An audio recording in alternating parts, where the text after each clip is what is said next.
Kalau dalam bahasa agama itu namanya taklid buta. Ya, taklid buta. Jadi kalian itu nanti jatuhnya akan memiliki prasangka, bahkan melakukan diskriminasi ke orang lain dan outgroup nih.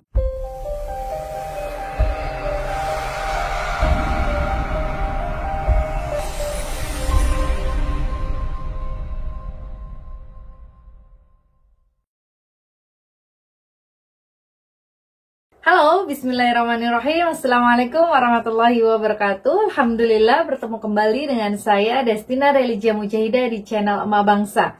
Kali ini kita kemarin sudah membahas tentang identitas diri. Kali ini kita akan membahas terkait dengan tipe dasar identitas. Apa itu tipe dasar identitas? Jadi identitas itu dibagi menjadi dua, aman dan tidak aman. Aman itu adalah ketika teman-teman semuanya itu memiliki stereotip yang baik terhadap outgroup.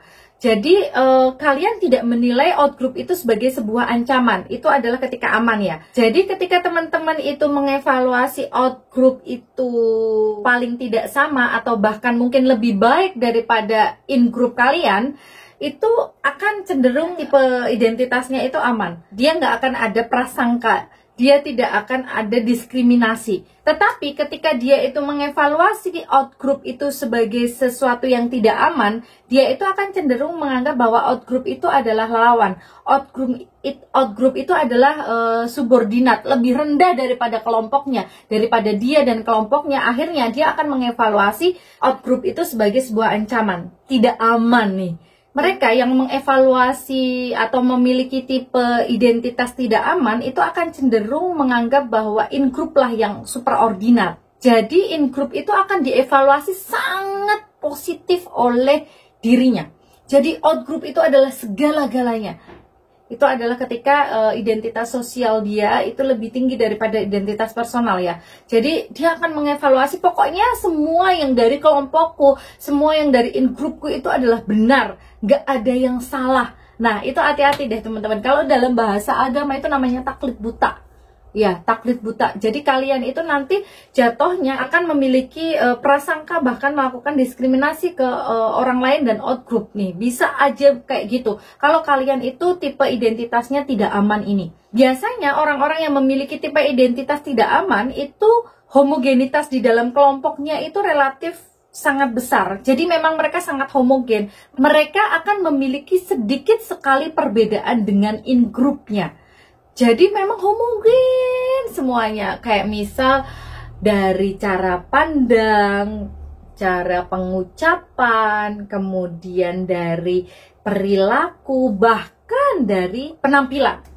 Saya kasih contoh tipe tidak aman dalam identitas sosial itu adalah identitas para pelaku teror. Jadi para pelaku teror itu tidak hanya mendefinisikan kelompoknya itu paling baik saja, tetapi mereka juga memiliki homogenitas yang rendah. Mereka menganggap bahwa outgroup itu adalah ancaman dan in-group itu adalah segalanya. Kebenaran itu pokoknya dari kelompokku, bukan dari kelompok yang lain. Akhirnya homogenitasnya itu besar. Homogenitas kelompoknya itu mereka tidak hanya memiliki kesamaan dalam hal visi misi ke depan, yaitu mengganti khilafah Islamiyah, jadi mengganti Pancasila menjadi Al-Quran dan hadis saja, tetapi mereka itu secara penampilan juga sama, misalnya kemudian secara bahasa juga sama, secara perilaku juga sama, misalnya menggunakan ana, antum, atau ahi, naam. Walaupun tidak semua orang yang menggunakan kosakata Arab itu, percakapan Arab itu adalah orang yang memiliki paham ekstrim atau pelaku teror. Tetapi pelaku teror mayoritas melakukan hal itu karena apa? Mereka menganggap bahwa yang lahir dari kelompoknya itu adalah benar. Dan mungkin ada muslim yang lain nih, tetapi mereka hetero, mereka berbeda secara pemikiran, kemudian secara perkataan, secara visi misi, tidak ingin mengganti Pancasila dan Undang-Undang Dasar 1945, maka mereka disebut sebagai outgroup.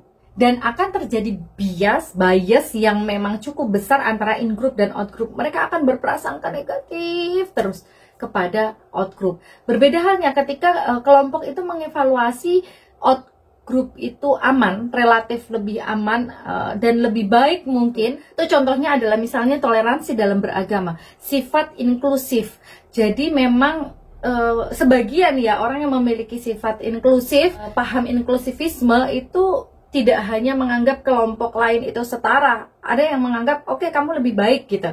Nah, di sana akan sedikit bias tuh, akan ada sedikit bias antara in-group dan out-group, tidak ada prasangka, tidak ada stereotip negatif, dan juga tidak akan ada diskriminasi. Dan heterogenitasnya yang tinggi, bukan homogenitasnya yang tinggi. Jadi akan sangat mentoleransi sekali perbedaan-perbedaan yang ada. Begitu. Mungkin itu saja dari saya, kurang lebihnya mohon maaf. Jika teman-teman suka, boleh like, share, dan juga subscribe. Jika ada pertanyaan, boleh tulis di kolom komentar atau bisa DM saya di Instagram This is Emak Bangsa. Bila taufiq wal hidayah. Wassalamualaikum warahmatullahi wabarakatuh. Bye bye.